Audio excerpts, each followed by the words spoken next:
ओम नमो भगवते वासुदेवाय।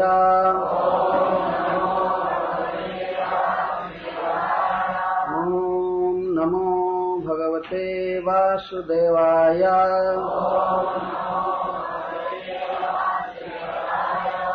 ओम नमो भगवते वासुदेवाय।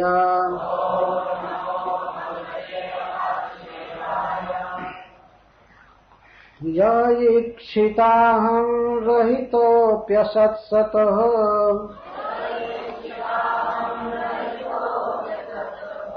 स्वतेजसा पास्ततमोभिधा भ्रमः। स्वमाययात्मन् रचितैस्तदीक्षया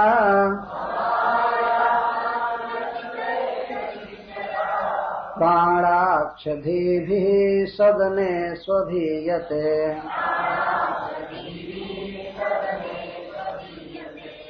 यस्याखिलानि वहभिः सुमङ्गलैः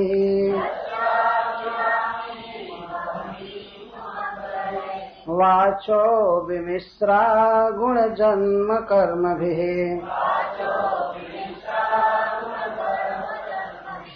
वाचो विमिश्रा गुणकर्म जन्मभिः।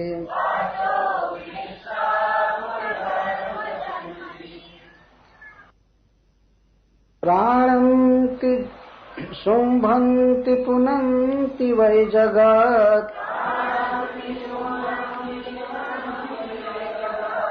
यास्तद्विरक्तः शवशोभनामतः।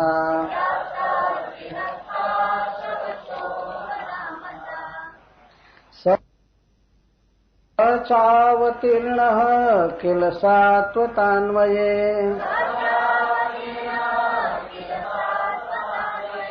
स्वसेतुपालामरवर्ज शर्मकृत्।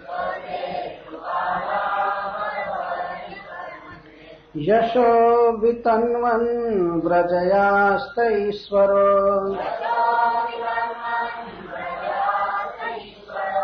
गायन्त देवा जदशेषमङ्गलम्।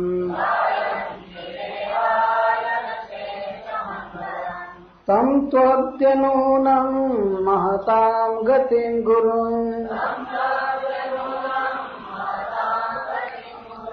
त्रैलोक्यकान्तं दृशिमन्महोत्सवम्।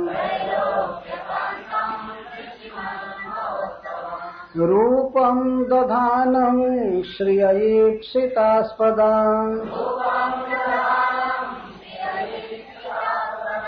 द्रक्ष्ये ममासन् उषसः सुदर्शनः।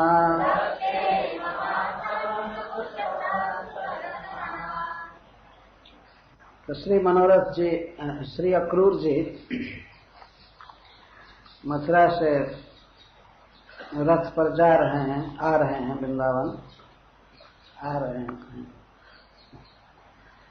तो किस तरह मनोरथ कर रहे हैं, कथा चल रही है, तो शुरू से याद कर लेना चाहिए कि वे अपने विषय में भी सोचते हैं। किम मया चरितम भद्रम किम तप्तम परमम तपः किम वाथा प्यर्हते दत्तम जद्रक्षाम अद्य केशवम। और फिर कभी सोचते हैं कि मैं अधम हूँ, मुझे दर्शन नहीं होगा, लेकिन भगवान के गुणों की याद करके कहते हैं अवश्य भगवान मुझ पर कृपा करेंगे, मुझे दर्शन देंगे, ये पूर्ण विश्वास। तो भगवान के चरण कमल के दर्शन का सबसे पहले मनोरथ किए। ये याद रखना चाहिए, नहीं तो मैं किसी से कभी भी पूछ दूंगा बीच में ये पहला मनोरथ क्या था। भगवान के चरण कमल को देखने का मनोरथ था, इसके बाद श्रीमुख के दर्शन का मनोरथ। तो चरणों के विषय में श्री अक्रूर जी बहुत बातें कह रहे थे, बहुत प्रकार से चिंतन कर रहे हैं। कृतावतारस्य दुरतयम तमः पूर्वे तरन जन्नखमंडल त्रिषा। और इसके बाद जदर्चितम ब्रह्म भवादिभिः सुरैः श्रिया च दिव्या मुनिभिः ससात्वतैः गोचारणायानुचरैश्चरद बने यद गोपिका नाम कुछ कुंकुमांकितम। यहाँ तक तो चरण कमल के दर्शन का मनोरथ कर रहे हैं, चरण कमल के विविध गुणों का और लीलाओं का स्मरण करते हैं। इसके बाद मनोरथ किए, द्रक्ष्यामि नूनम सुकपोल नासिकम स्मितावलोकारुणकंज लोचनम मुखम मुकुंदस्य गुडालकावृतम प्रदक्षिणम वही प्रचरन्ति में मृगा। यहाँ तक कथा आई थी और इसके अगले श्लोक को भी हमने कुछ टच किया था।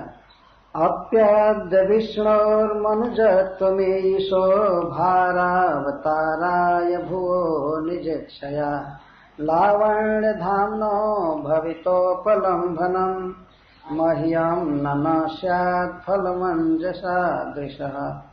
अधुना पुनः अति लोभोद्रेकेण, अतिशय लोभ के उद्रेक से, उद्रेक का अर्थ होता है बाढ़, विकास। हमारे पास एक शिकायत आई थी कि बहुत ज्यादा संस्कृत बोला जा रहा है और कोई कोई बात समझ में नहीं आती है, इसलिए मैं अर्थ कर रहा हूँ। भगवान के मुख कमल के संदर्शन से अतिशय भक्ति का उद्रेक हुआ, लोभ बढ़ा, तो भगवान के सर्वांग श्री विग्रह के दर्शन की लालसा उत्पन्न हो रही। तो उद्रेक का अर्थ होता है बाढ़। बाढ़ माने भी कठिन पड़ रहा है किसी के लिए। बाढ़ माने वृद्धि, उद्रेक। अधुना पुनरति लोभोद्रेकेण सर्वांग संदर्शने मनोरथम करोति अपि इति अप्यद्य।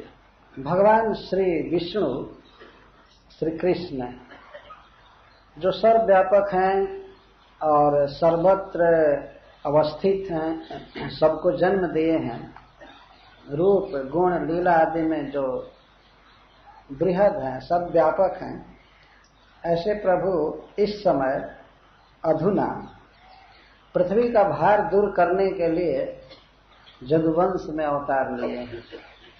अक्रूर जी इस मनोरथ को करते समय कि मैं भगवान के सर्वांग दर्शन करूंगा, तो भगवान के साथ अपना निकट संबंध जोड़ रहे हैं कि मैं जिस कुल में जन्म लिया हूं, इसी कुल में भगवान अवतार लिए। यह नैकट्य का चिंतन है, निकटता अनुभव कर रहे हैं।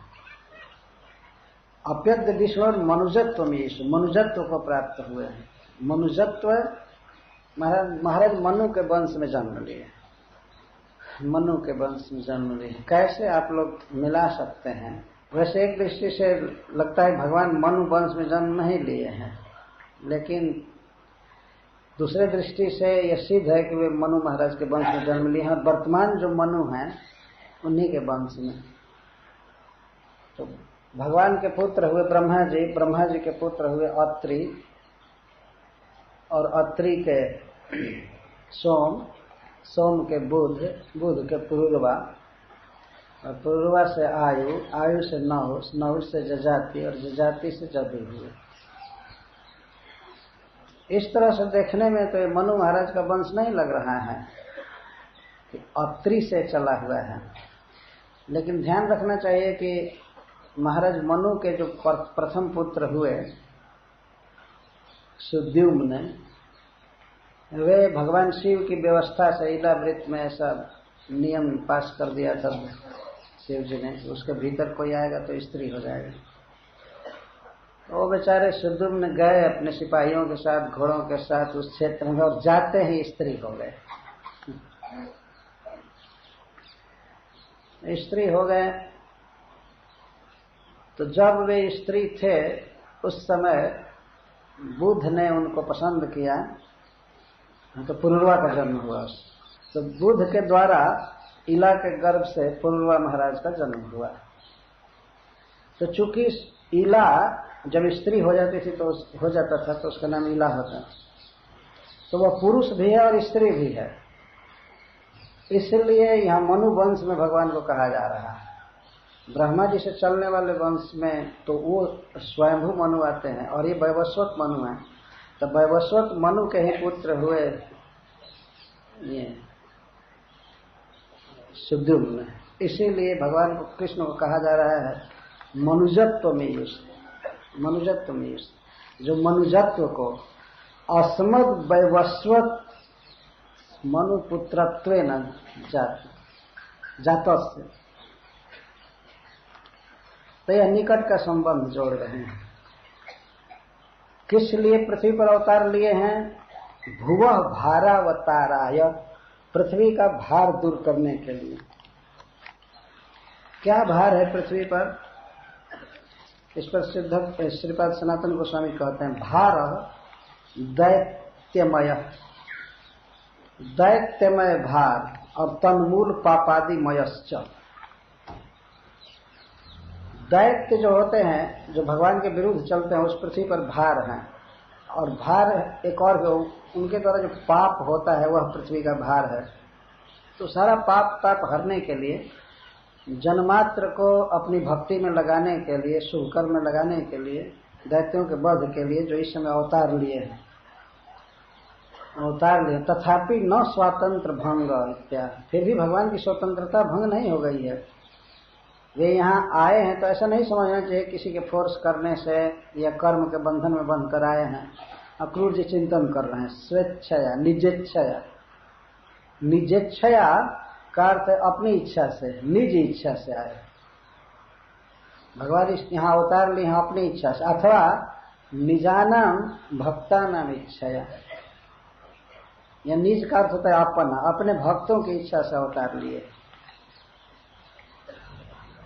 निजानाम भक्तानाम ब्रह्मादिनाम इच्छया, ब्रह्मा जी आदि की इच्छा से अवतार लिए। श्रीमद् भागवतम में अनेक बार यह बात कही गई है कि ब्रह्मा जी की प्रार्थना से भगवान आए यहाँ पृथ्वी का भार दूर करने के लिए। भगवान श्री कृष्ण की भगवत्ता, उनका परम ऐश्वर्य भागवत के अक्षर अक्षर में वर्णित है। भगवान कोई मनुष्य नहीं है, न कोई मुक्त है, न देवता है, कुछ भी नहीं। भगवान भगवान है और वे भक्तों की प्रार्थना से आए। इस समय कोई अपने को भगवान कहे तो उससे पूछना चाहिए तुमको कौन बुलाया था यहाँ पर। याद है कौन बुलाया था? और पता था कि तुम कहाँ पर थे, नरक में थे कि कहाँ पर थे? और यहाँ जन्म लिए, कुछ पढ़े लिखे और 10-20 हजार चेला बना लिए तो भगवान हो गए।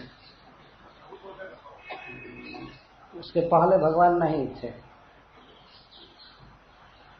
ये दशा है यहाँ जीवों की। लेकिन श्रीमद् भागवतम में वास्तविक भगवान की चर्चा हो रही है। वास्तविक ईश्वर अपने भक्तों की, ब्रह्मा आदि की प्रार्थना से भगवान इस जगत में आए हैं। किस लिए? भुवः भारावताराय, अवताराय अवतरणार्थम, उतारने के लिए। जैसे किसी व्यक्ति के सिर पर या पीठ पर बहुत लोड हो गया हो और वो व्यक्ति रो रहा हो, विकल हो, तो कोई दयालु व्यक्ति उसके भार को उतार दे। उस तरह से भगवान पृथ्वी देवी के भार को उतारने के लिए आए। जब 6 दिन के थे उसी दिन से भार उतारना चालू किए। भार दैत्यमय भार, जैसे पूतना, सकटासुर, तृणावर्त, बकासुर, अघासुर, धेनुक, और ये सब बहुत भारी भारी भार थे। ये तो ब्रज में भी भार उतारते रहे, लेकिन मथुरा जाने के बाद तो वही काम रहा भगवान। यहाँ तो गाय चराने में बहुत समय बीत जाता था, रास आदि करने में, लेकिन मथुरा में जाने के बाद कुछ दिन पढ़ने गए अवंतिका, लेकिन उसके बाद बस दोनों भाई भार उतारना चालू किए। उतारने में बहुत टाइम लग गया, पृथ्वी का पूरा भार। ऐसे पृथ्वी भगवान के चरण कमल से बहुत सुखी हो गई। तो पृथ्वी का भार उतारने के लिए, पाप आदि दूर करने के लिए, लोगों की मति को भक्ति में लगाने के लिए अवतार लिए हैं। लावण्य धामना, इसकी व्याख्या हो चुकी थी। वे सौंदर्य के धाम हैं। तो उनका जब दर्शन होगा तो मह्यम दृशः फलम अंजसा न स्यात्, ना नहीं होगा, न स्यात्, न नहीं होगा, हाँ होगा। क्या मुझे अपने आंखों का फल नहीं मिल जाएगा? अवश्य मिल जाएगा। न स्यात्, न नहीं मतलब हाँ, न नहीं होगा, मुझे आंखों का फल मिल जाएगा, ये मनोरथ कर। तब इस पर एक प्रश्न उठता है, कि यदि श्री कृष्ण विष्णु हैं, भगवान हैं, तो फिर ब्रज में गोपियों के घरों में या वृंदावन के कुंजों में बिल्कुल आसक्त, गाय में आसक्त, स्वजनों में आसक्त, और यहाँ तक कि खेल कूद में आसक्त, माखन चुराने में आसक्त, ये सब कैसे संभव है? ईश्वर है तो फिर ये सब क्यों करते हैं?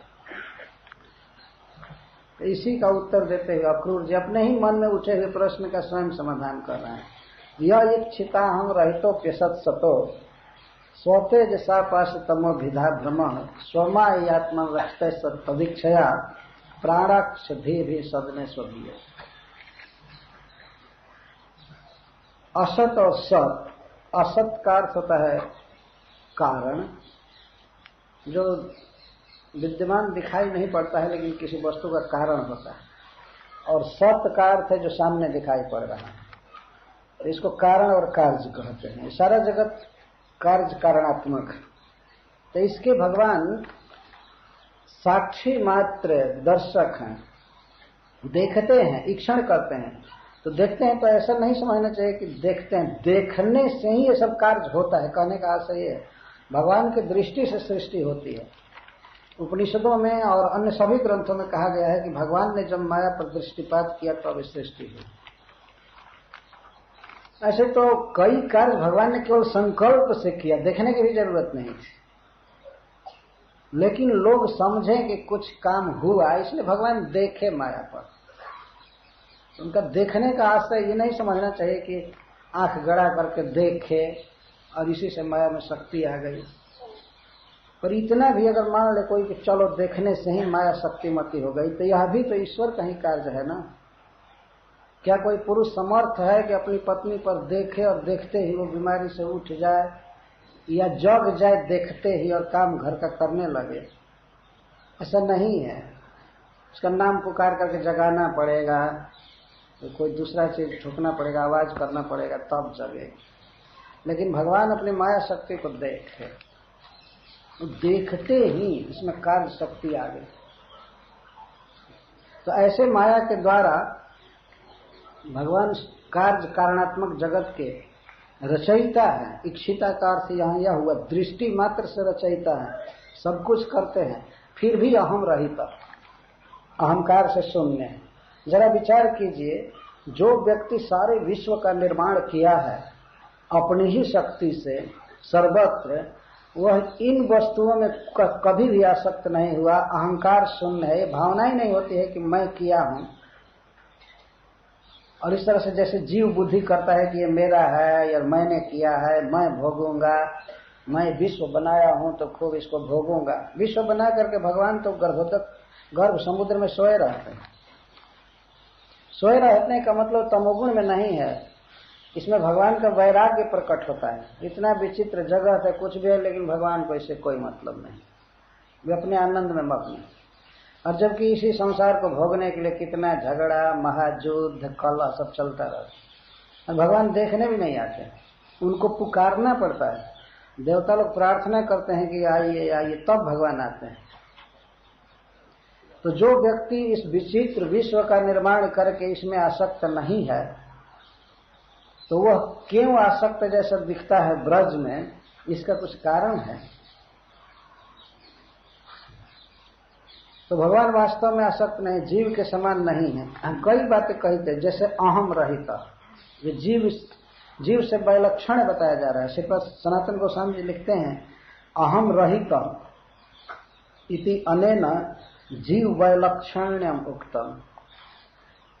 और स्व तेजसा अपास्त तमो विधा भ्रमा, अपने तेज से, चित शक्ति से अज्ञान और अज्ञान से उत्पन्न भेद और भेद से उत्पन्न भ्रम से वे सदा मुक्त हैं।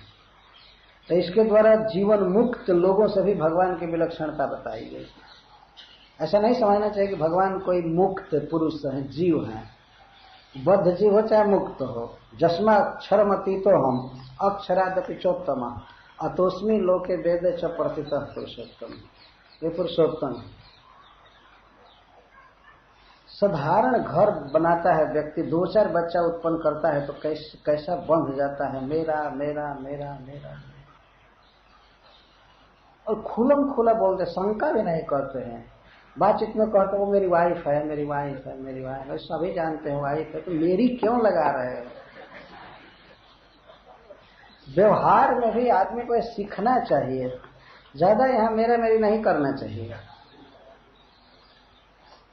थोड़ा सा ऑर्गेनाइजेशन होता है, घर द्वार बांधता है, आदमी कितना आसक्त हो जाता है। और जबकि उसको वह नहीं किया है, कई लोग मिल करके किए हैं, भगवान की शक्ति कर रही है, गुण जो प्रकृति के गुण है वे करते हैं, लेकिन अहंकार विमुढ़ात्मा करता हम इति मान लेता है मैं किया।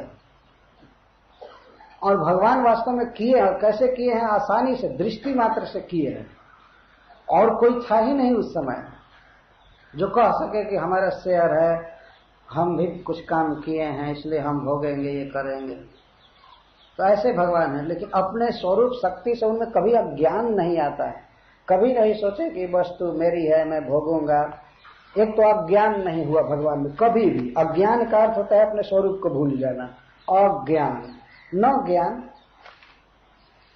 तो अज्ञान हो जाना, किसी तत्व को, सत्य को भूल जाना, ज्ञान नहीं रहना, इसको अज्ञान कहते हैं। और अज्ञान के बाद एक दूसरी वृत्ति है, भेद होता है।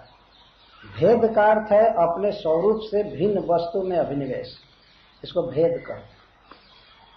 जैसे आत्मा अपने को विस्मृत होकर के अनादिकाल से भूल करके और देह को मैं मान लेता है, उसको भेद कहते हैं। और भेद के बाद भ्रम उत्पन्न होता है। भ्रम का अर्थ है अत्यंत दुखमय स्थिति में दुखमय पदार्थों को भी सुखमय मान लेना, इसको भ्रम कहा जाता है। यह जगत वास्तव में दुखालय है, लेकिन यहीं पर सुख प्राप्ति की योजनाएं चल रही हैं। कई प्रकार के मनुष्य हैं और मनुष्य समाज में बहुत योजनाएं चलती हैं, और सबका प्रयास है कि हम विश्व को बिल्कुल स्वर्ग बना देंगे, ये करेंगे वो करेंगे, सब विश्व शांति के लिए ही काम कर रहे हैं।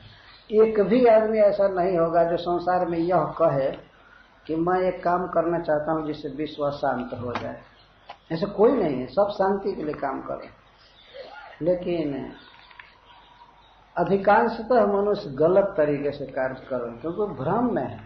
भ्रम का अर्थ है किसी वस्तु को तत्व से न समझकर उसे दूसरा समझ लेना, जैसे सर्प को रस्सी समझ लेना, ये भ्रम है। ये जीवों में स्वाभाविक है, भ्रम हो जाता है, लेकिन भगवान में कभी भ्रम नहीं है, क्योंकि उनमें अज्ञान है ही नहीं। अज्ञान इसलिए नहीं है कि भगवान स्वरूप शक्ति से, ज्ञान शक्ति से सदा युक्त है। तो अपनी योग माया से, यहाँ यह अर्थ नीचे वाला है, अपनी स्व माया का अर्थ है यहाँ पर स्वरूप सत्य। अपनी स्वरूप शक्ति से भगवान इस जगत में जीवों की रचना करते हैं, कुछ जीवों को प्रकट करते हैं अपने धाम से।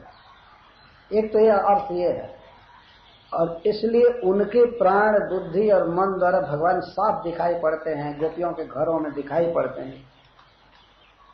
अभीयते ईयते प्रतीयते जैसे शब्द है, वैसे अभीयते, अभितः ईयते, उनकी प्रतीति होती है कि ऐसे हैं, डर रहे हैं, माँ यशोदा के भय से, और बच्चों के साथ गायों का पेट भरने में लगे हैं, चराने खिलाने में बहुत आसक्त हैं, तो वास्तव में वे हैं। तो इसका अर्थ ये होगा कि अपनी माया शक्ति के द्वारा वे जीवों के देह का निर्माण किए हैं और प्राण बुद्धि आदि बनाए हैं। तो ये लौकिक प्राकृत बुद्धि से, प्राकृत इंद्रिय से और प्राकृत प्राण आदि से भी भगवान का अनुभव होता है। जैसे हम लोग कथा सुनते हैं या भगवान की श्री मूर्ति देखते हैं, तो हम लोगों का मन प्राकृत है, फिर भी भगवान को हम लोग देखते हैं, साफ प्रतीत होते हैं कि वे गिरिराज उठाए हुए हैं, वे काली के फण पर नृत्य कर रहे हैं, गोचारण के लिए जा रहे हैं, या गाय चरा करके लौट रहे हैं। स्पष्ट ये मन में दिखाई पड़ता है। जब प्राणाक्ष धी का अर्थ है बुद्धि, मन में वे दिखाई पड़ते हैं। यह भगवान की करुणा, यह दया है। पर इससे उनका विष्णुत्व या उनका ईश्वरत्व कभी समाप्त नहीं होता है। कृपा करके भगवान इस जगत में आते हैं और मायाबद्ध जीवों को भी वह दिखाई पड़ते हैं, कृपा करके दृष्टिगत होते हैं। यद्यपि इन इंद्रियों में शक्ति नहीं है भगवान को समझने की, फिर भी वे इस तरह से कृपा करके दिखाई पड़ते हैं, परंतु वास्तव में वे अपनी स्वरूप शक्ति से युक्त हैं और उनमें जीवों जैसी अविद्या नहीं है, भ्रम नहीं है। यहाँ तो केवल अविद्या भ्रम ही रह गया है बस संसार में, लेकिन भगवान में यह सब नहीं है, सदा मुक्त है। इस श्लोक के बाद अब भगवान के जन्म, कर्म और गुण आदि से युक्त वचन की महिमा बताई जा रही है। जस्याखिलानि वह भी सुमंगलैर् वाचो विमिश्रा गुण कर्म जन्म भी प्राणन्ति शुंभन्ति पुनन्ति वै जगत् यास्तद् विरक्तः शवशोभनामतः। अक्रूर जी मनोरथ कर रहे हैं कि जिनके कीर्तन की, श्रवण की इतनी महिमा है, उन प्रभु का आज मैं साक्षात दर्शन करूंगा। अहो मम भाग्यम, मेरा कितना बड़ा भाग। जस्या खिलामी वह भी सुमंगल है, जीव में भ्रम सब जगह, मुझे याद नहीं था कि मैं वहां पन्ना रखा। जस संकीर्तनानि अपि जगत उद्धार काणी क्या। श्रीपद विश्वनाथ चक्रवर्ती ठाकुर कहते हैं कि भगवान के कीर्तन आदि ही समस्त जीवों का उद्धार कर देते हैं। ऐसे प्रभु का मैं साक्षात दर्शन करूंगा। तो इस तरह से इसका अन्वय है। अखिला मीवा हानि, अमीव का अर्थ होता है पाप, अपराध। जैसे खिलामी वह भी सुमंगल है, अमीव ह भी, हा का अर्थ होता है मार देना, अमीव ह भी, अमीव का अर्थ अपराध, दोष, पाप। जस्या खिलामी वह भी सुमंगल वाचो विमिश्रा गुण कर्म जन्म भी। भगवान के गुण जैसे कृपालुत्व आदि और कर्म जैसे गोवर्धन धारण आदि और जन्म, कोई भी अवतार किस तरह से जन्म लिए। यदि भगवान के गुण, कर्म और जन्म से कोई वाणी युक्त हो जाए, विमिश्रा, विमिश्रा का अर्थ मिल जाए कोई वाणी, यदि विशुद्ध भगवान के जन्म कर्म आदि को गाया जाए, सुना जाए, तो उसकी तो कितनी महिमा है, कहा नहीं जा सकता। लेकिन भगवान के गुण की चर्चा, कर्म की चर्चा, लीला की चर्चा और जन्म की चर्चा किसी वाणी में हो जाए तो उस वाणी में इतनी शक्ति आ जाती है, इतना उसमें पावनत्व आ जाता है कि वो जीवंती, जो श्रवण कीर्तन करते हैं उनको वे वाणियां जीवित कर देती हैं।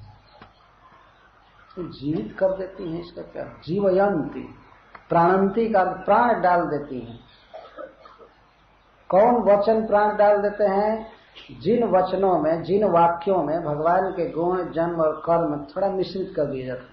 यथा कथनचित, ऐसा नहीं है कि 50% या 25% वचन है और उस वचन में थोड़ा भी यदि भगवान का नाम मिला दिया जाए, भगवान का गुण मिला दिया जाए, तो वे वाणियां इतनी पवित्र हो जाती हैं, इतनी शक्तिशाली हो जाती हैं कि वक्ता श्रोता को प्राणंती, जीवित कर देती है। अन्यथा भगवान का कोई व्यक्ति नाम नहीं बोलता है, गुण नहीं बोलता है, ऐसी वाणी से युक्त नहीं है, तो मरा हुआ है। शास्त्र में कई बार इस बात को कहा गया, जीवत छो निगंत सतु पाप कर्म। जो व्यक्ति भगवान का नाम नहीं बोलता है, भगवान का कीर्तन नहीं करता है, वो वास्तव में सांस लेते हुए भी मरा हुआ है। श्वसन मृतः कहते हैं। श्वसन मृतः का अर्थ सांस लेता हुआ मरा है। लेकिन भगवान के गुण, कर्म और जन्म से मिश्रित वाक्य उसको जीवित कर देते हैं। ऐसा भागवत में भी कई बार लिखा गया है कि जो व्यक्ति भगवान का स्मरण नहीं करता है, प्रणाम नहीं करता, भगवान का कीर्तन नहीं करता है, श्रवण नहीं करता है, वह मरा हुआ है। और जीवित भी है तो उसके अंगों की बहुत निंदा की गई। कान को सांप का बिल कहा गया, और हाथ जो भगवान की सेवा पूजा नहीं करते इनको सावो करो, शव का हाथ कहा गया है, मुर्दा का हाथ कहा है। और जो पैर भगवान के तीर्थ में नहीं चलते हैं, भगवान के मंदिर में नहीं जाते हैं, उन पैरों को भी मरा हुआ कहा गया है। और द्रुम जन्म भाज, उनको वृक्ष कहा गया है। अभी है मनुष्य के पैर इधर उधर जाते हैं, देखा जाता है, लेकिन भगवान के धाम आदि में न जाएं, परिक्रमा आदि न करें, तो वे पैर वृक्ष की तरह। कई बार इस पर वितर्क किया गया है कि ऐसा आप क्यों कहते हैं, तो सांस लेते हैं तब कहते हैं भस्त्रा किम न श्वसन की पर, क्या लोहार की भाथी सांस नहीं लेती है? सांस लेने से क्या होगा? वो तो बहुत विशाल हवा खींचती है और निकालती। भस्त्रा किम न श्वसन की पर, तरवह किम न जीवन, क्या वृक्ष जीवित नहीं है? तो इस तरह से केवल जिए और अन्न बर्बाद करे, खाए पिए और भगवान का भजन न करे, तो उसके जीने से लाभ क्या है? इसीलिए उसको मरा हुआ कहा गया। मरा नहीं। जिस व्यक्ति में भगवत चेतना नहीं है, भगवान के प्रति प्यार नहीं है, वास्तव में वो व्यक्ति मरा हुआ है। तो कान को सांप का बिल कहा गया है, और आंख को कहा गया है कि ये मोर के पंख जैसे कुछ भी नहीं देख रहे हैं। जो भगवान के श्री विग्रह को और भगवान के भक्तों का दर्शन नहीं करते हैं, जिनके भीतर भगवान रहते हैं, लिंगान विष्णुर न निरीक्षत हो, जो भगवान के विग्रह को नहीं देखते हैं, जो आंखें नहीं देखती और मोर पंख पर बनी हुई आंखों के समान है। मोर के पंख पर भी आंख जैसा आकार रहता है, लेकिन वो देखने का काम तो कर नहीं सकता है, मतलब बेकार है।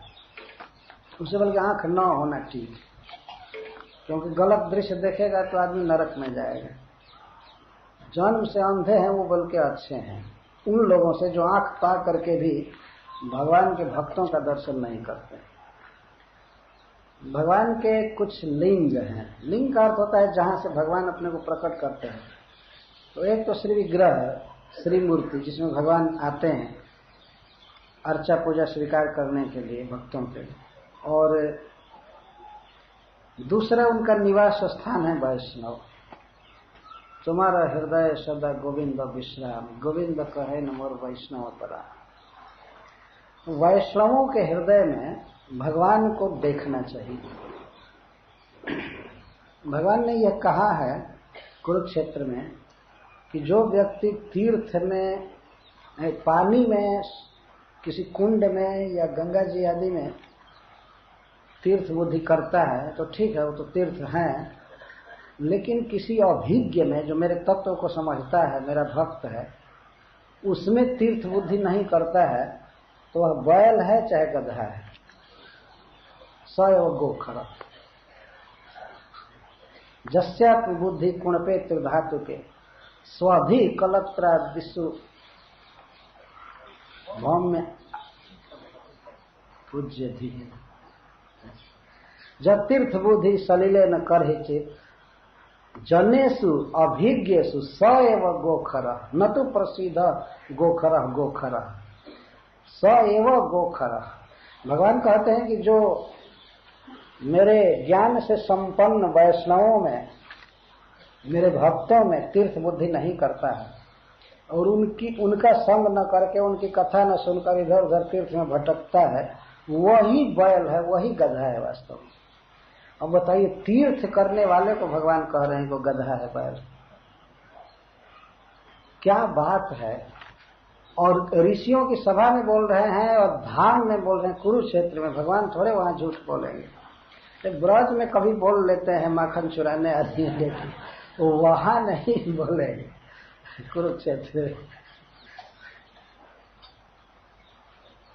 और इतना ही नहीं कहते हैं, भौम इज्जधि का अर्थ है भौमे इज्जधि, भूमि के विकार में, पत्थर में और लकड़ी में मुझको जो लोग देखते हैं, देवताओं की पूजा करते हैं, मेरी पूजा करते हैं, लेकिन मेरी भक्तों में तीर्थ बुद्धि नहीं करते हैं, उन तक को भगवान ने गधा और बैल कहा है।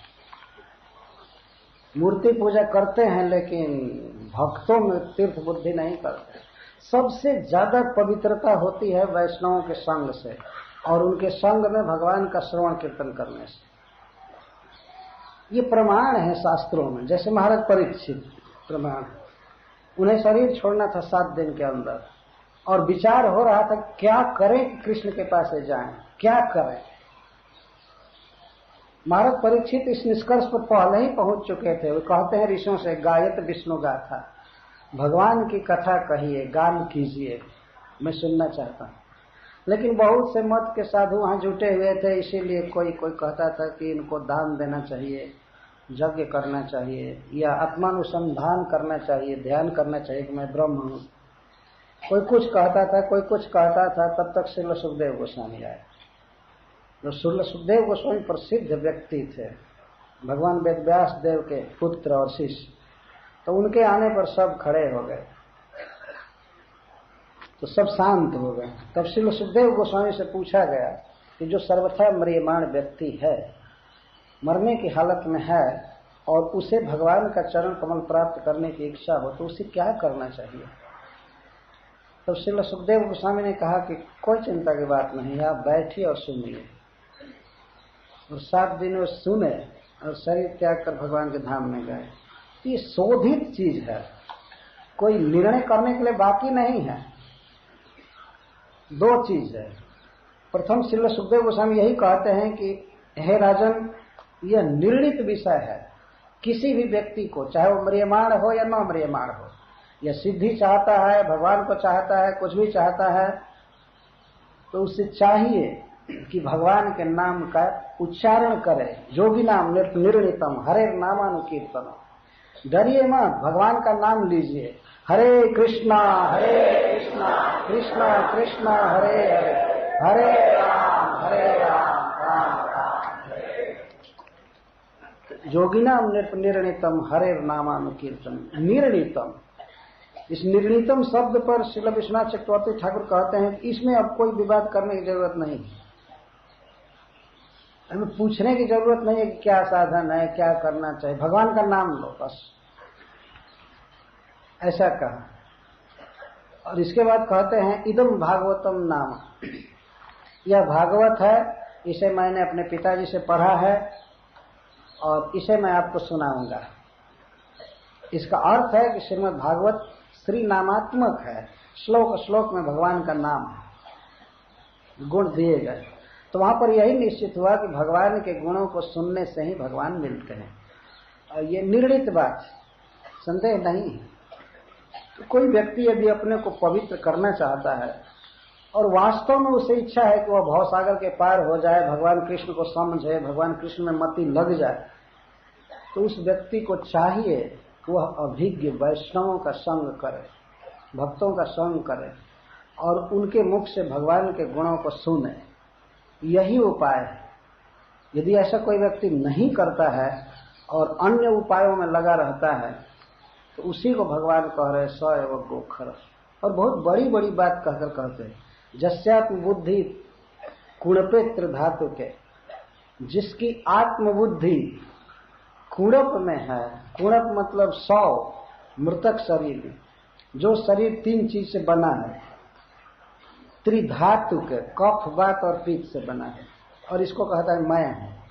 जस्यात्म बुद्धि कुणपेत्र धातु के, स्वधि कलत्रादि, और अपनी पत्नी में और अपने बच्चे आदि में ही केवल स्वबुद्धि है कि ये मेरे है, और वैष्णवों में स्वबुद्धि नहीं, और अपने स्वरूप का ज्ञान ही नहीं। शरीर को मैं मान लिया है, शरीर के संबंधियों को मेरा कहता है। और कलत्रादिशु भाव में इज्जत, और भूमि के विकार, पत्थर या लकड़ी में ही पवित्र बुद्धि रखता है, मतलब मूर्ति में। इसका अर्थ ये होता है। और जब तीर्थ बुद्धि सलील है, और पानी में तीर्थ बुद्धि है कि डुबकी मारूंगा पवित्र हो जाऊंगा। डुबकी भागवत में मारना चाहिए। इससे जैसी शुद्धि होती है वैसे तीर्थ से शुद्धि नहीं होती है। तीर्थ अवश्य शुद्ध करते हैं, लेकिन उनमें बहुत टाइम लगता है, दीर्घ निसेवन करना पड़ता है। लेकिन तत्काल शुद्धि चाहिए तो भगवान की बात सुननी चाहिए। आजकल कोई एक काम आदमी बहुत फास्ट चाहता है, जल्दी कीजिए जल्दी कीजिए, गाड़ियों का स्पीड बढ़ गया और कहता आदमी टाइम नहीं, जल्दी कीजिए जल्दी कीजिए। तो जल्दी शुद्ध होना है, शीघ्राति शीघ्र भगवान कृष्ण के चरणों में मन लगाना है, तो उनके गुणों को सुनना चाहिए, बोलना चाहिए, उनका नाम उच्चारण करना चाहिए। ये उपाय है। जस्या खिलामी वह भी सुमंगलय वाचो विविश्रा गुणजन कर्म जन्म भी। सुमंगलय गुण जन्म कर्म भी। गुण जन्म कर्म का, भगवान के लीलाओं का, अवतार लीलाओं का और उनके गुणों का दो विशेषण दिया जा रहा है। अखिला निवाह भी।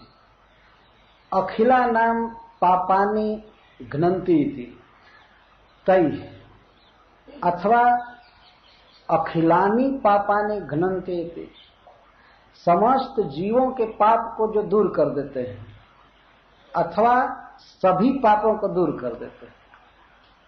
तो भगवान के गुण कीर्तन का, कथा का दो प्रभाव है। एक तो पाप ताप समाप्त कर देते हैं। श्रील सनातन गोस्वामी जी कहते हैं मोक्ष पर्यंत दुर्वासना को समाप्त कर देते हैं। मोक्ष की इच्छा भी एक बहुत भारी दुर्वासना है। ये हमारे आचार्य बारंबार इस बात को कहते जाते। और दूसरे साधक लोग मुक्ति को कितना अच्छा कहते हैं, मोक्ष की प्रशंसा करते हैं, लेकिन हमारे संप्रदाय में मोक्ष की इच्छा को एक दुर्वासना कहा गया है। बहुत खराब वासना है। भगवत सेवा की लालसा उसमें नहीं होती। ये स्वरूप के, ये जीव के स्वरूप के विरोधी इच्छा है। लेकिन भगवान के नाम में गुण लीला आदि में ऐसी शक्ति है। कोई व्यक्ति यदि सुनता है और बोलता है तो सारी दुर्वासनाएं समाप्त हो जाती है, सारे पाप नष्ट हो जाते हैं।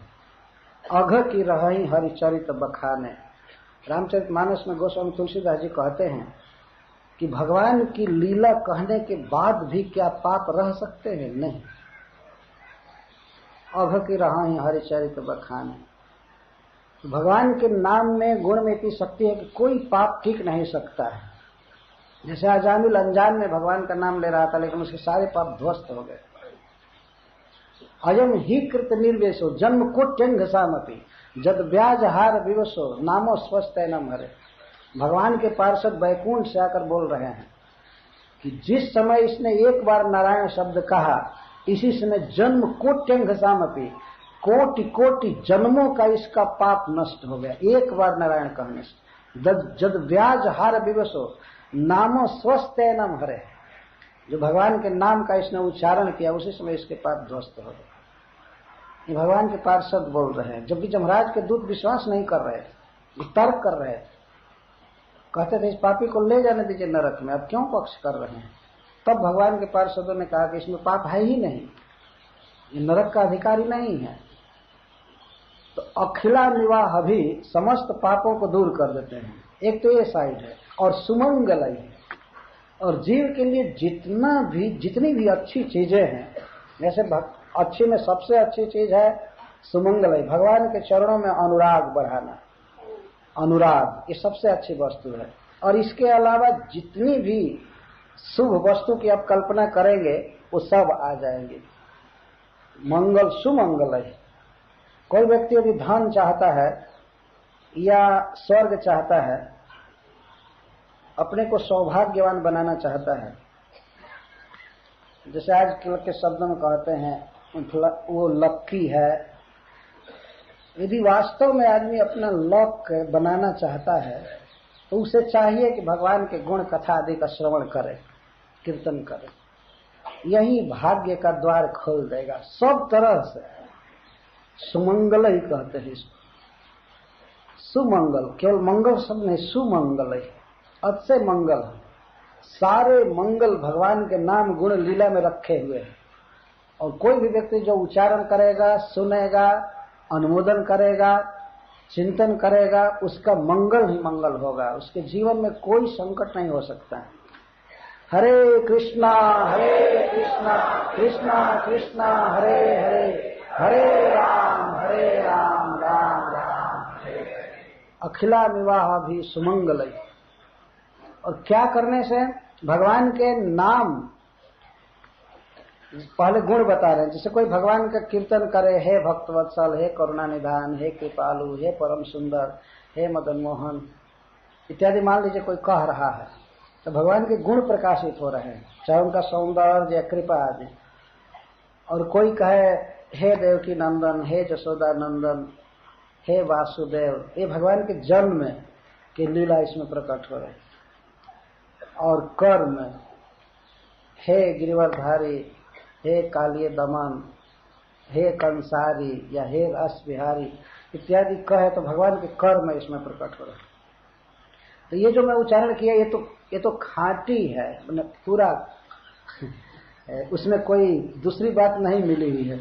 लेकिन ऐसे वचन जिसमें संसार का भी वर्णन हो, लेकिन थोड़ा भी गुण कर्म जन्म मिला दिया जाए उस वाणी में, तो वह वाणी श्रोताओं और वक्ताओं को, सारे जगत को प्राणंती, शुंभंती और पुनंती। प्राणंती का अर्थ है कि जीवयंती, जीवित कर देती।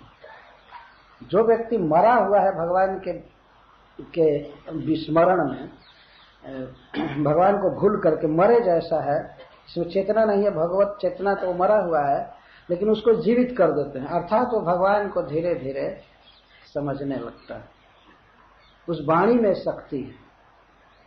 और इस संसार में जो परंपरा से किसी को कुछ मिला हुआ है भगवान के द्वारा, तो वाणी मिली हुई है वास्तव में। ब्रह्मा जी को वेद मिला और अर्जुन को गीता मिली, महाराज परीक्षित को भागवत मिला, और श्रील प्रभुपाद जी ने भी दिया है ग्रंथ। उनके दान की जब चर्चा की जाती है तो कहा जाता है कि प्रभुपाद जी का सबसे बेस्ट कंट्रीब्यूशन क्या है मानव जाति के लिए, उनकी पुस्तकें हैं। ये सभी ग्रंथों में छपा भी है, प्रिंटेड है। सबसे बेस्ट दान है। और यह वास्तव में ईश्वर के द्वारा मिला हुआ सब आ रहा है, सबसे बड़ा दान। तो ये वचन है, ये गुण जन्म कर्म आदि मिला दिए जाए किसी वचन में, तब उस वचन की इतनी कीमत बढ़ जाती है कि जीवित कर देते। और जीवयित्वा, जीवित करके शुभंती, शुभंती का अर्थ है शोभयंती, शोभा बढ़ा देते।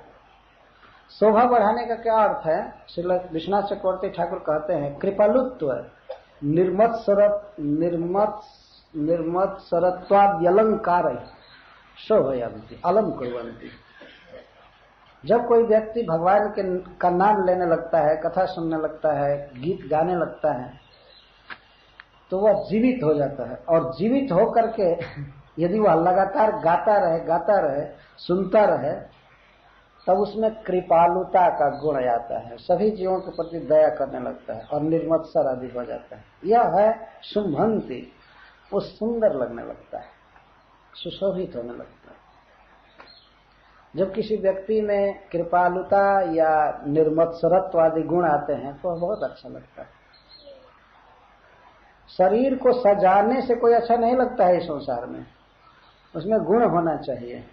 जीवों के प्रति दया, दया धर्म न तन में मुखड़ा क्या देखे दर्पण। कोई व्यक्ति अपना मुख दर्पण में देख रहा था, कोई साधु होंगे, कबीरदास जी चाहे कोई होंगे, कहते क्या मुख देख रहे हो दर्पण में, दया धर्म है नहीं, मुख देख रहे हो दर्पण में, क्या शोभा होगी। दया धर्म न तन में मुखड़ा क्या देखे दर्पण। सभी जीव दुखी हैं। वास्तव में कृपा का गुण जिस व्यक्ति में है वो बहुत सुंदर व्यक्ति है। किसी दुखी जीव को देख करके हृदय द्रवित हो जाए, जैसे रमती देव महाराज, वे 48 दिन के भूखे थे, शरीर बिल्कुल क्षीण हो गया था, मरने की हालत, लेकिन उस दशा में वे पानी तक दे दिए पीने के लिए और भोजन आदि सब दे दिए। ये बहुत सुंदर लग रहा है। तपस्या करके साधु महात्मा कितने सुंदर लगते हैं। कि शरीर क्षीण होता है, कौपीन बांधे रहते हैं, लेकिन फुल पैंट पहनने वालों से अधिक अच्छा लगता है ना। ये वास्तव में तपस्या का तेज होता है, और कोई बुरा नहीं मानता है। दूसरा कोई आदमी कौपीन पहनकर घूमे तो सब लोग कहेंगे क्या पागल हो गया क्या है, लेकिन साधु महात्मा जो तपस्वी है कौपीन पहनकर घूमते हैं तो सभी लोग प्रणाम करते हैं, कोई बुरा नहीं मानता। तो दया जिसमें हो, पर दुख निवारण की इच्छा जिसमें होती है, और दूसरे के विकास को देखकर, दूसरे के प्रगति को देख करके जिसमें मत्सरता नहीं आती है, द्वेष नहीं आता है, डाह नहीं आता है, यह बहुत बड़ा गुण है। यह तभी गुण आते हैं जब भगवान की भक्ति उत्पन्न होती है। जत्रास्तु भक्तिर भगवत किंचना सर्वैर गुणेश तत्र समासते सुरा। सभी गुण वहां आ जाते हैं और सभी देवता भी आ जाते हैं जहां पर भगवान की भक्ति होती है। और भक्ति का अर्थ है श्रवण कीर्तन। श्रवण कीर्तन जले कर ऐसे च, ये मुख्य है। उसी बात को यहाँ पर कहा जा रहा है। शुंभंति, अलंकृत कर देते हैं, वो व्यक्ति बहुत सुंदर लगता है। कई बार भागवत में श्रील सुखदेव गोस्वामी महाराज परीक्षित को राजन संबोधित किए हैं। तो श्रील सनातन गोस्वामी या श्रील विश्वनाथ चक्रवर्ती ठाकुर आदि कई बार ऐसा अनुवाद किया। राजन का अर्थ है वो विराजने वाले, वो चमकने वाले। महाराज परीक्षित आप बहुत सुंदर लग रहे हैं, बहुत सुंदर लग रहे हैं। भगवान की कथा में आपकी ऐसी रुचि है, धन्य है आपकी बुद्धि, आप भक्ति के कारण बहुत प्रकाशमान है। महाराज परीक्षित ब्राह्मण के शाप को सुन करके खिन्न हो गए, उनका चेहरा मुरझा गया था इस बात। लेकिन जब भगवत कथा में सुनने लगे तो उस समय उनकी भूख प्यास चली गई, सारा दुख चला गया। बल्कि खुश हो गए कि ब्राह्मण शाप दिया, अच्छा किया, नहीं तो मैं गंगा जी के तट पर भागवत नहीं सुना होता। तो श्रील सुखदेव गोस्वामी बारंबार उनको राजन कहे। राजन का अर्थ है विराजन, आप बहुत सुंदर लग रहे हैं। हे कृष्ण भक्त्या प्रकाशमान, कृष्ण भक्ति से प्रकाशमान। तो जो व्यक्ति भगवान के नाम का उच्चारण करता है, कीर्तन करता है, कथा कहता है, सुनता है, तो वो बहुत सुंदर हो जाता है। शुंभंति और पुनंति। पुनंति का अर्थ है कि सब प्रकार की वासना, सब प्रकार की अविद्या उसकी नष्ट हो जाती है। हरे कृष्णा कृष्णा कृष्णा हरे हरे, हरे राम राम चेतो दर्पण मार्जनम। चित्त बिल्कुल शुद्ध हो जाता है, प्रयास नहीं करना पड़ता है। भगवान के नाम गुण लीला आदि से युक्त जो वचन है, वे वचन ही शुद्ध कर देते हैं। इन वचनों के लिए ही कहा गया है प्राणंति शुंभंति पुनंति जगत। यहाँ जगत का अर्थ करते हुए श्री विश्वनाथ चक्रवर्ती ठाकुर जी कहते हैं श्रोत्री वक्त्रात्मकम जगत, जो सुनते हैं और कहते हैं। यह जगत का अर्थ है यदि सारा जगत भगवान की लीला कथा का श्रवण करे और वर्णन करे तो सभी पवित्र हो जाते हैं, सुंदर हो जाते हैं। तो इस संसार को यदि वास्तव में सुखी करना है, चेतना लानी है, मरे हुए संसार में यदि प्राण का संचार करना है, तो भगवान का नाम बोलना चाहिए, भगवान की कीर्ति का प्रसार होना चाहिए। यही उपाय है। नहीं तो भगवान की कोई भक्ति नहीं कर रहा है, जप नहीं कर रहा है, उसमें और जप करने वाले में कितना अंतर है। मान लीजिए एक तरफ कोई मरा हुआ व्यक्ति लेटाया गया हो और एक तरफ पूर्ण स्वस्थ दूसरा व्यक्ति हो जीवित, दोनों में कितना अंतर है, बहुत अंतर हो गया ना। मरे हुए व्यक्ति को कोई देखना नहीं चाहेगा और उसके स्वजन जब उसको छूते हैं अंतिम संस्कार करते समय, तो वो सचैल स्नान करते हैं, वस्त्र सहित स्नान करते हैं तो छूकर। तो जो भगवान कृष्ण का भक्त नहीं है, भगवान से प्यार नहीं कर रहा है और खास करके भगवान के जन्म गुण और कर्म को गा नहीं रहा है, सुन नहीं रहा है, तो वह उस मरे हुए व्यक्ति की तरह है। परंतु फिर भी इन मरे हुए मनुष्यों को भगवान के नाम गुण आदि से जिलाया जा सकता है। यदि जबरदस्ती भी कान में डाल दिया जाए नाम तो जी जाते हैं। ये भगवान के धाम आदि में तो ऐसे एक भी आदमी नहीं है कि जो मरे हुए हों। ये तो जीवित है, सुंदर हैं और पवित्र हैं भगवान के धाम में। लेकिन इस पृथ्वी पर बहुत से ऐसे स्थान हैं कि पूरा शहर में लोग मरे हुए, पता ही नहीं कि भगवान कौन है। वास्तव में भगवान यहाँ अवतार लिए, नाना प्रकार का कर्म किए, जैसे गोवर्धन धारण आदि, गोचारण आदि कई कर्म किए, कई नाम हुए उनके जन्म के अनुसार, और कई गुण प्रकाशित हुए, उनका वंशी वादन, मंद मुस्कुराहट, पुतना का उद्धार, कृपा आदि। और भागवत इसी संसार में है, लेकिन फिर भी लोगों को पता नहीं है, बिल्कुल अज्ञ हैं लोग। इसीलिए श्रील प्रभुपाद जी की जो कृपा है जीवों के प्रति, वो वास्तव में सराहनीय है। जीवित करने के लिए है। प्राणंती शुंभंती पुनंती वही जगत। और यास्तक विरक्ता है शव शोभ नामता। और जो वाणियां, जो वाक्य भगवान के जन्म कर्म गुण से विरक्त हैं, कहीं किसी भी अंश में टच नहीं करते हैं, जो वचन, ये तो सौ शोभना मता, वो तो 100 की शोभा बढ़ा रहे हैं। पर पहले कहा गया कि जो व्यक्ति भगवान का नाम नहीं बोलता है, भगवान के गुण कर्म आदि का श्रवण नहीं करता है, वो मरा हुआ है। तो मरा हुआ है, लेकिन वो और वचन बोलता है, भगवान का कीर्तन नहीं करता है लेकिन और वचन बोलता है, तो वो ऐसा है जैसे 100 शोभना मता।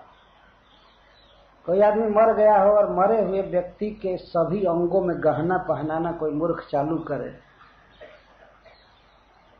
तो उसके गर्दन में गहना, कान में गहना, नाक में गहना, हाथ में, सब जगह अलंकार पहनावे, और दूसरा कोई उससे भी गधा आ करके कहे वही बात कितना सुंदर है, कितना सुंदर।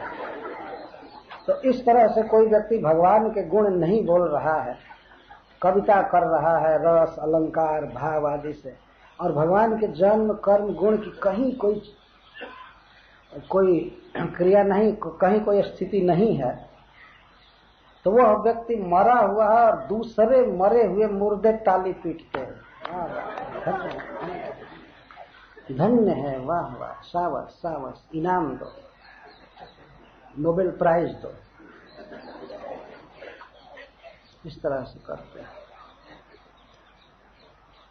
तो श्रील विश्वनाथ चक्रवर्ती ठाकुर कहते हैं, यह तद विरक्ता, जो भगवान के जन्म कर्म और गुण से विरक्त वाक्य है, विरक्त यह तद विरक्ता, तेभ्य विरक्ता, सब शोभना मता। कई जगह हम लोगों ने देखा है, बहुत तरह के गान होते हैं दूसरे दूसरे शहरों में, स्थानों में, लेकिन किसी स्त्री का गुण गाया जा रहा है तो किसी पुरुष का गाया जा रहा है। गाते तो हैं ही, सिनेमा में गा रहे हैं, कवि गोष्ठियों में कविता बना बना करके गाते हैं, कई ग्रंथ तक लिखते हैं, प्रचार करते हैं, लेकिन सब तद विरक्त है। भगवान के गुण कर्म और जन्म से विरक्त ग्रंथ है, विरक्ति है, विरक्त, जस तद विरक्त, तो सब शोभना मता, सब शोभना मता, सौ के समान। तो चक्रवर्ती पाद जी अर्थ करते हैं, जैसे भगवान के गुण जन्म कर्म प्राणंती शुंभंती पुनंती, तो भगवान के गुण आदि से जो वियुक्त वाणियां हैं वे जीवित को ही मारती हैं, जीवानपि मारयंती, उसका ठीक उल्टा अर्थ करते हैं।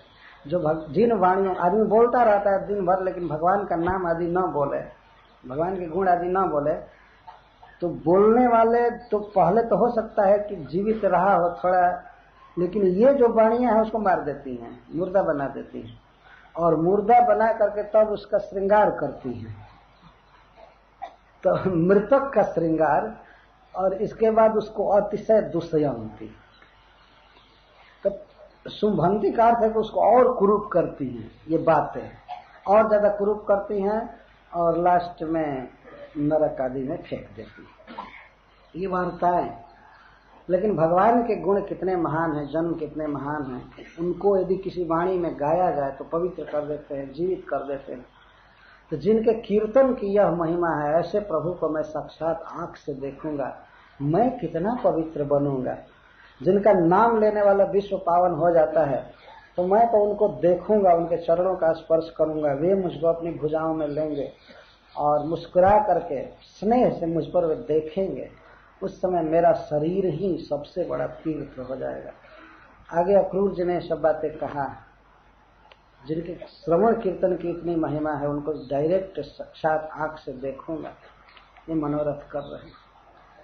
इस संबंध में यह बात बताई जा रही है कि भगवान से संबंधित किसी भी वस्तु में जीवन का संचार हो जाता है, वही वस्तु सुंदर लगती है और वही पवित्र हो जाती है। जैसे वृंदावन धाम है, वृंदावन धाम और स्थानों से कोई बाह्य दृष्टि से बहुत आकर्षक नहीं है। जो घर द्वार बने हुए हैं तो सामान्य घर द्वार हैं, लेकिन लौकिक दृष्टि से कोई विचार करे तो कोई ऐसा स्थान नहीं है कि बहुत विचित्र और सुंदर सुंदर महल हों, या बाह्य दृष्टि से तो बहुत शुद्ध जल भी नहीं मिल रहा है, जमुना जी प्रदूषित हो गई हैं, बाह्य दृष्टि से सब देखा जाए। और जो विदेशों से आते हैं तो कहते हैं कि वृंदावन में बहुत गंदगी है, गलियों में इधर उधर सब। लेकिन चूंकि यह भगवान से संबंधित स्थल है, इसलिए वास्तव में यही जीवित भूमि है, यहाँ जीवन है, मतलब भगवान कृष्ण के प्रति प्रेम है, और यही सुंदर है, और यही दूसरों को पवित्र करने वाला है, अपने आप में परम पावन है। भगवान से संबंध होने के कारण कि भगवान यहाँ जन्म लिए, यहाँ कर्म किए और यहाँ विविध गुणों को प्रकाशित किए। यही वह पावन भूमि है जब जिस भूमि को भगवान ने अपनी क्रीड़ा भूमि बनाया, इसलिए वह पवित्र है। चाहे बाह्य दृष्टि से, बाह्य दृष्टि मतलब अयथार्थ दृष्टि, कोई दृष्टि नहीं है बाहर की। वृंदावन को बाह्य दृष्टि से नहीं समझा जा सकता, अंतः दृष्टि चाहिए। ऐसी कथा हम लोग पढ़ते हैं कि एक बार बादशाह अकबर आए थे वृंदावन में। उस समय स्वामी हरिदास जो श्री बांके बिहारी जी को प्रकट किए, वे रहते थे। तो घटना इस प्रकार की है कि तानसेन अकबर के दरबार में एक नवरत्नों में एक रत्न थे, गायक थे, बहुत सुंदर गाते थे। एक बार बहुत सुंदर गीत गाए तो अकबर पूछा कि तानसेन, क्या तुम्हारे समान गीत गाने वाला कोई और भी व्यक्ति इस पृथ्वी पर है? मैं उसका गीत सुनना चाहता हूं। तो तानसेन ने कहा कि अरे हमसे हजारों गुना अधिक सुंदर गाने वाले व्यक्ति हैं, लेकिन वे आपके लिए नहीं गाएंगे।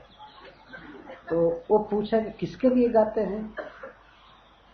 तो तानसेन ने कहा वो बादशाहों के बादशाह वृंदावन बिहारी के लिए गाते हैं, वो ऐसे थर्ड क्लास के बादशाह के लिए नहीं गाते। लेकिन अकबर जी भी एक भक्त थे, उनकी उत्कंठा हो गई कि चलिए हमको दर्शन तो कराइए, और एक बार उनके मुख से गीत सुनना चाहता। तो लेकर के आए तानसेन यहाँ वृंदावन में। स्वामी हरिदास जी रहते थे निधिवन में। तो उस समय बस्ती अस्ती कुछ नहीं थी। तो आए तो तानसेन ने कहा कि आपको दर्शन नहीं देंगे, आप मत जाइए, मैं जा रहा हूं, उनका गीत आप सुनिए पहले। तो तानसेन गए, इनको एक कुंज में छिपा दिए इधर और कहे कि आप यहाँ रहिएगा और मैं जा करके एक गीत गवाऊंगा।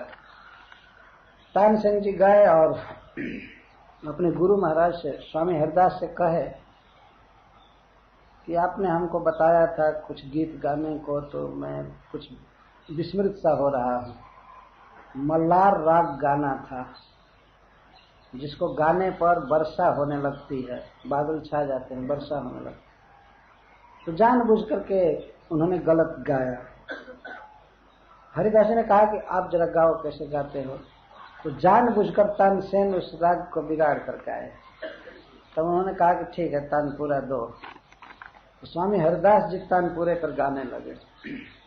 इतना सुंदर गाए। वो तो प्रिया प्रीतम को रिझाने के लिए गाते थे, वास्तव में किसी व्यक्ति के लिए नहीं गाते। तो गाने लगे तो तुरंत बादल छा गए, वर्षा होने लगी और इतना सुरीला राग, इतना अच्छा गीत कि अकबर प्रेमानंद में मूर्छित हो गए, होश खो गए उस गीत को सुन करके, भजन को सुनकर। तो बाद में तानसेन जी ने चरणों में प्रार्थना किया कि बादशाह अकबर आए हैं आपके श्री चरण का दर्शन करने के। वो तो अवाक रह गए। इतने पवित्र महात्मा, ये राजा आवे कोई आवे उसके दर्शन किया, उससे भेंट करने की कोई लालसा नहीं होती। फिर उन्होंने कृपा किया, ठीक है तानसेन ले गए अकबर को, दर्शन हुआ।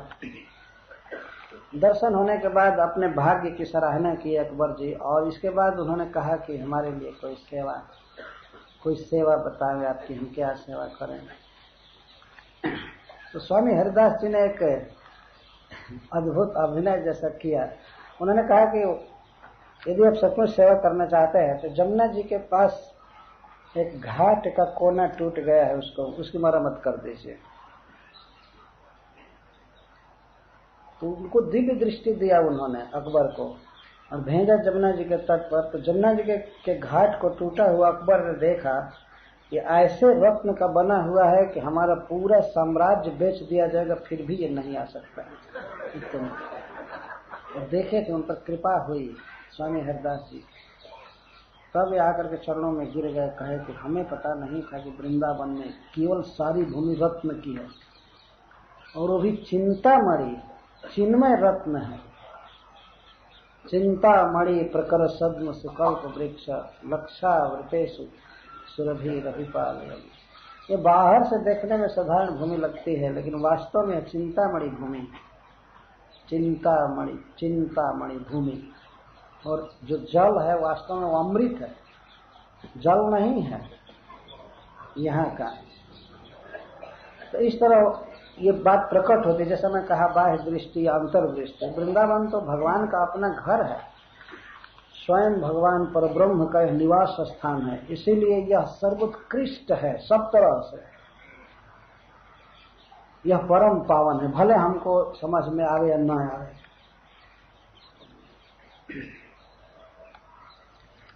तो वृंदावन के विषय में कुछ वाक्य यहाँ लिखे गए हैं, उसको मैं पढ़ रहा हूँ। देशोयम श्रीष्पादाम्बुज कलित रजोराज साम्राज्य शोभो, देशोयम श्रीष हस्ता कलित सुमलता द्यागमोद भाष्यमान, देशोयम श्रीष रत्युत्सुक ज्योति कृता अनेक पुष्पाल्पतल्पो, देशोयम श्रीष केली श्रित सिक्त सिक्तालंग कृत संविभाति। देश अयम, यह ब्रज प्रदेश, ब्रज वह देश है, यह वह देश है जहां पर भगवान श्री कृष्ण के चरण से कलित रजराजी का साम्राज्य है।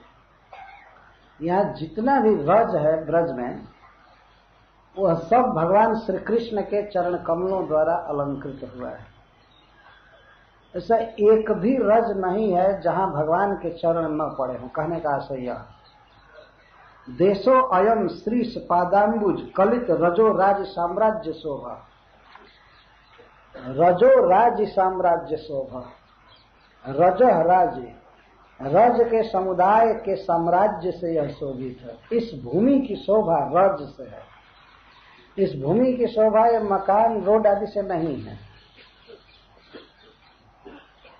ये वास्तव में यहाँ रज की महिमा है।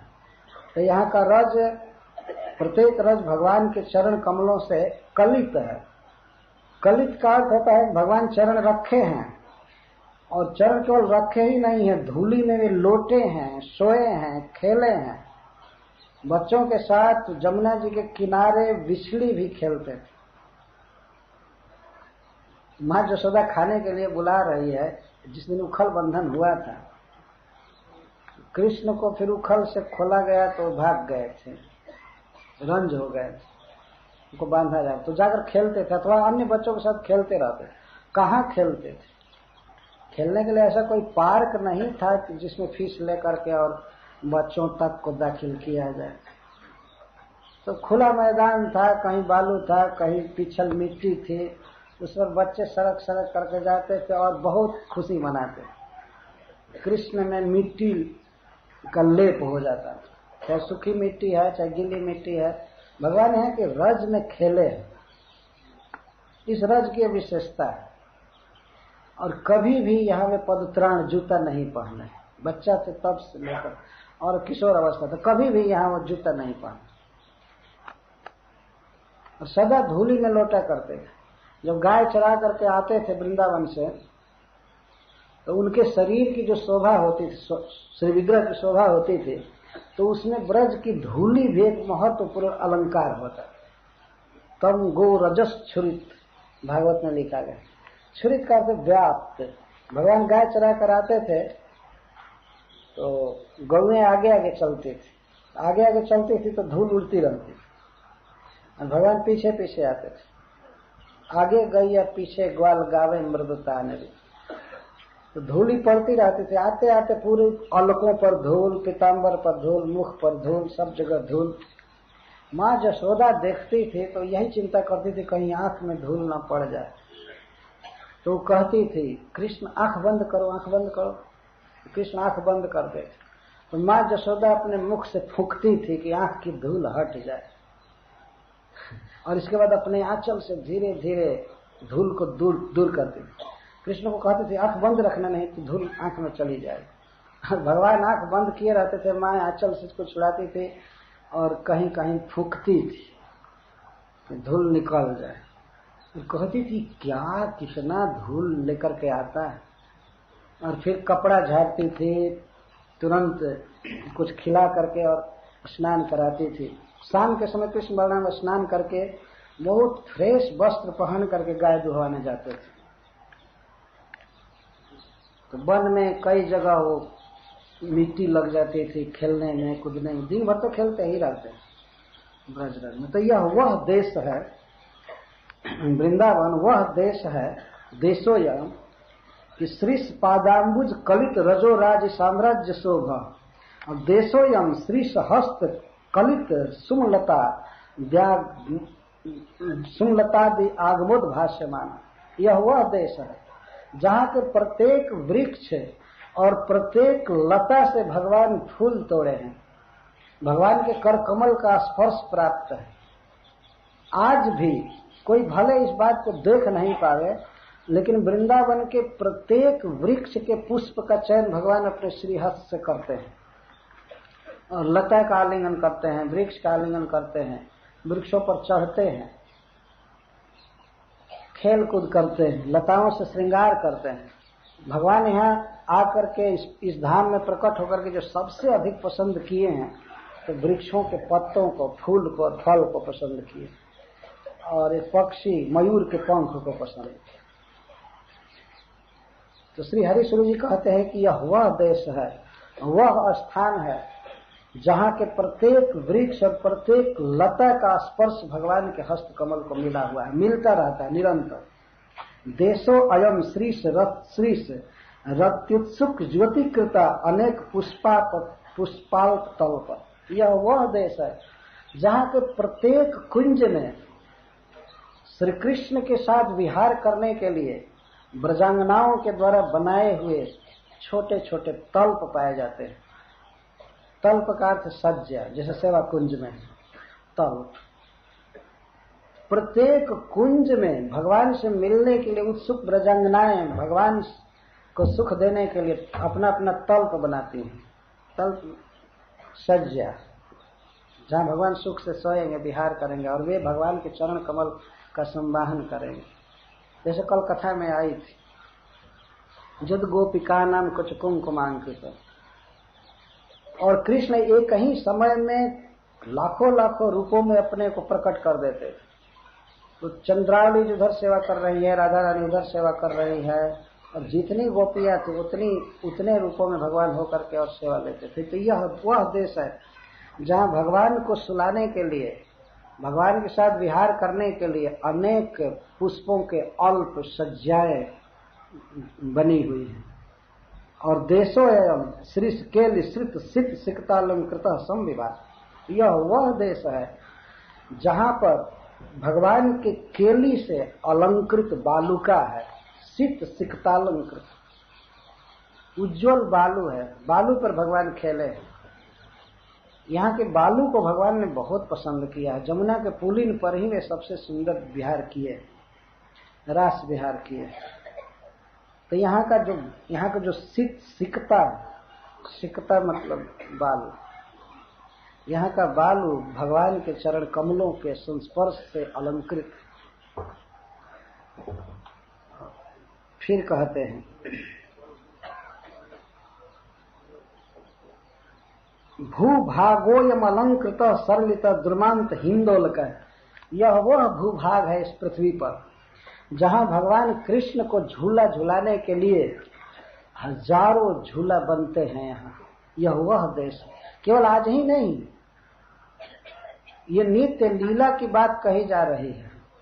भगवान को झूला झुलाया जाता है और इसमें भी प्रत्येक मंदिरों में सब जगह झूला झूलते हैं भगवान।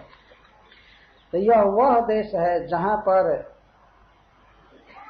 हजारों हजार झूला लगते हैं भगवान को झुलाने के लिए। ऐसे वृक्ष हों और स्वाच्छंद्याद अनुकल्पित अभिनव नाना विधय क्रीडन, और यह वह देश है जहां भगवान स्वच्छंद क्रीड़ा करते हैं और नाना विधय और नई नई क्रीड़ा, खेल खेलते ही रहते हैं।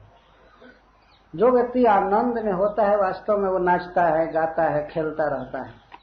तो भगवान यहाँ हमेशा आनंद में रहते हैं, हमेशा खेलते रहते हैं। मथुरा जाने के बाद खेलने का अवसर नहीं मिला। यहाँ खेलते रहते, कई प्रकार का खेल, जैसे आंख मिचौनी एक खेल है। कोई बच्चा आकर के आंख बंद करता है, पूछता है, चुपचाप रहता है, पहचानना पड़ता है जिसकी आंख बंद की गई है कि कौन है। तो ऐसे हाथ पकड़ करके वो छूता है या कुछ देखता है, बोलता है ये हो। अगर वो नहीं बता पाता है तो उसकी हार मानिए।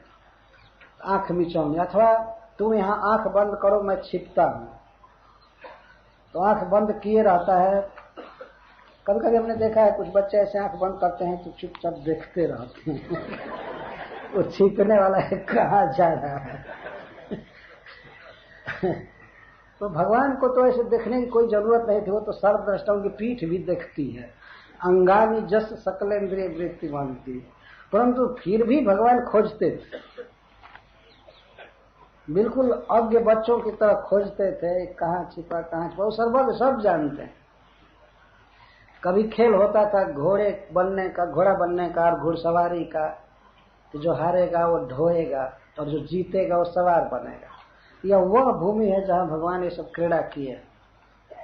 कहीं कहीं पर रस्सी लेकर के और 10-20 ग्वाल बाल इधर और एक तरफ कृष्ण खींचते थे, एक तरफ बलराम जी रहते थे, खींचते थे। कौन खींच रहा, तो कभी ऐसे झटका देते थे ग्वाल बाल, भगवान भी गिरने हो गए। वही प्रभु जो 3 पग में भूमि नाप लिए, हिरण्यकश्यप को मारे हैं, लेकिन यहाँ वे खेल में हार जाते। तो कोई बच्चा अपने हाथ में छोटा छोटा आंवला लेकर के बुझावल बुझाता है कि बताओ हमारे हाथ में क्या है और कितना है, और भगवान बता नहीं पाते हैं, गलत बताते हैं। वेद वक्ता सर्वज्ञ जो ये कहते हैं वेदा हम समतीतानि वर्तमानानि च अर्जुन भविष्याणि च भूतानि, सब कुछ जानता हूँ भविष्य वर्तमान और भूत, लेकिन वे बच्चे के हाथ में 2-3 आंवला को नहीं बता पाते हैं कि क्या है और कितना है। इस तरह से भगवान खेलते रहते हैं। गाय चराते चराते कभी झूला झूलना, तो कभी मेढक की तरह उछल उछल करके चलना। मेढक चलते हैं तो अपने पूरे शरीर को टांग कर गिराते हैं। यदि पैर दिया है भगवान ने, लेकिन बहुत कम वैसे चलते हैं। मेढक का स्वभाव है, पानी में भी ऐसे उछलते हैं, जमीन पर भी उछल कर चलते हैं। तो श्री कृष्ण मेढक को देख करके उसकी नकल करते थे, तो अपने पैरों पर ही वे थोड़ा थोड़ा उछलते थे, उछलते और पूछते थे क्या मैं मेढक से कम हूँ? अरे नहीं, तुम तो मेढक के बाप हो। तुम तो हरा दिए मेढक। वास्तव में सर्व जोनिषु कौन्तेय मूर्तयः संभवन्ति तासाम ब्रह्म जोनि अहम बीज प्रदोति। तो मेढक क्या किसी के भी वास्तविक बात तो कृष्ण है। तो कभी कभी सखा कहते थे कि बाप के बाप मेढक क्या ऐसे उछलेगा। अच्छा, कोयल बोलता था वृंदावन में, बोलता है कहना चाहिए, तो श्री कृष्ण उसकी बोली की नकल करते हैं, कुहू कुहू। इतना मीठा बोलते थे कोयल लजा जाता था, ये तो हमसे अच्छा बोल रहा है, लज्जित हो जाता था, इतना सुरीला कंठ। और प्राय गाय चराते समय ऐसी बोली वो बोला ही करते थे। कभी बानर की तरह किसी पेड़ में झूलने लगते थे और ये भी पूछते थे क्या मैं बानर से कम हूं, मैं भी ऐसे चढ़ जाऊंगा, ऐसे करूंगा, ये करूंगा। और कभी कभी बानरों को सामने देख करके मुख बनाते थे, हाँ ऐसे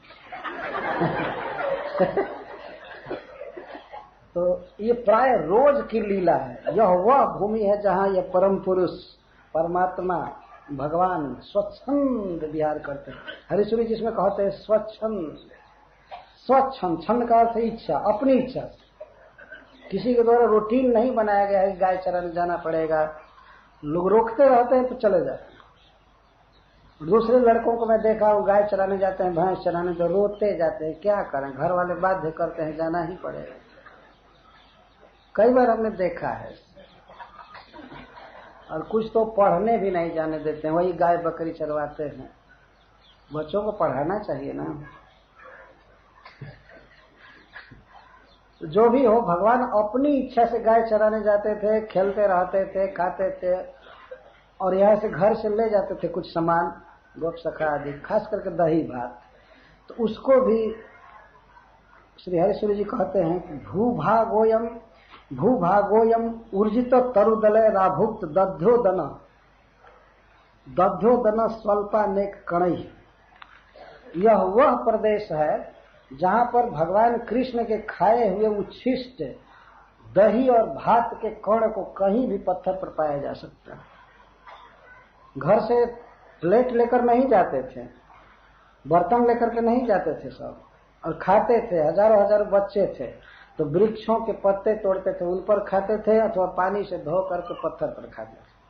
भोजन थाली, ये भगवान की यहाँ भोजन थाली पत्थर है। यहाँ पत्थर पर तो कुत्ता को खाने को डालते हैं, कोई आदमी तो पत्थर पर नहीं खाता होगा ना लेकिन भगवान यहाँ पत्थर पर खाए। वो पत्थर पत्थर नहीं है, वो तो भगवत स्वरूप है, चिन्मय। हरिश्वरी जी कहते हैं कि यह वह देश है जहाँ के वृक्षों के दोने बने हुए और पत्थर पर जहाँ तहाँ दही भात का कण दिखाई पड़ता है। और मनीमा ये सोचता है कि हमारे जैसा व्यक्ति वो जा जा करके उस कणों को खाता रहता, चाटता रहता। आज भी ये लीला चल रही है। इस तरह से यह देश धन्य है, यह वृंदावन धन्य है। न तादृक भूभागो यह हरिपादाब्ज रहित। अब निगेटिव रूप से कह रहे हैं, ऐसा कोई यहाँ भूमि नहीं है जो भगवान के चरण के स्पर्श से रहित हो। न तादृच वृक्ष हरिकर मृदु स्पर्श विकल। ऐसा कोई वृक्ष नहीं है जिसे भगवान कृष्ण के कर कमल का मृदु स्पर्श न मिला। नवा तादृक जंतुर हरि सदैव इच्छा विरहित।